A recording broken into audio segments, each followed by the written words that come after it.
लाडक्या बहिणींच्या ई-केवायसीच्या संदर्भात एक महत्त्वपूर्ण असा जी.आर. दिनांक 6 फेब्रुवारी 2026 रोजी आलेला आहे।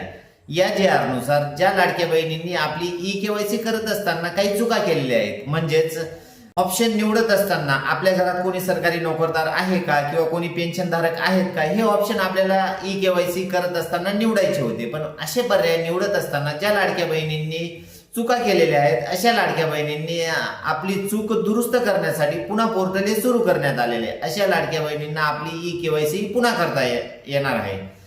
पण ज्या लाडक्या बहिणींनी 31 डिसेंबर 2025 पर्यंत आपली ई-केवायसीची प्रक्रियाच पूर्ण केलेली नाही, तर अशा लाडक्या बहिणींच्या संदर्भात ई-केवायसी करण्याच्या संदर्भात कुठलंही अपडेट हे आलेलं नाही। ज्या लाडक्या बहिणींनी 31 डिसेंबर 2025 पर्यंत आपली ई-केवायसीची प्रक्रिया पूर्ण केलेली नाही, तर अशा लाडक्या बहिणींना आता सुद्धा आपली ई-केवायसीची प्रक्रिया ही पूर्ण करता येणार नाही। ज्या लाडक्या बहिणींनी 31 डिसेंबर 2025 पर्यंत आपली ई-केवायसीची प्रक्रिया पूर्ण केलेली आहे, अशाच लाडक्या बहिणींसाठी पोर्टल हे पुन्हा सुरू करण्यात आलेले आहे। आणि त्या चुका झाल्यामुळे त्यांना जानेवारी आणि डिसेंबर महिन्याचे हप्ते सुद्धा हे मिळालेले नाहीत। तर अशा लाडक्या बहिणींची पडताळणी जिल्हाधिकारी स्तरावर चालूच आहे, पण त्या पडताळणीला अधिक जलद गतीने पडताळणी व्हावी या उद्देशाने हे पोर्टल पुन्हा सुरू करण्यात आलेले आहे।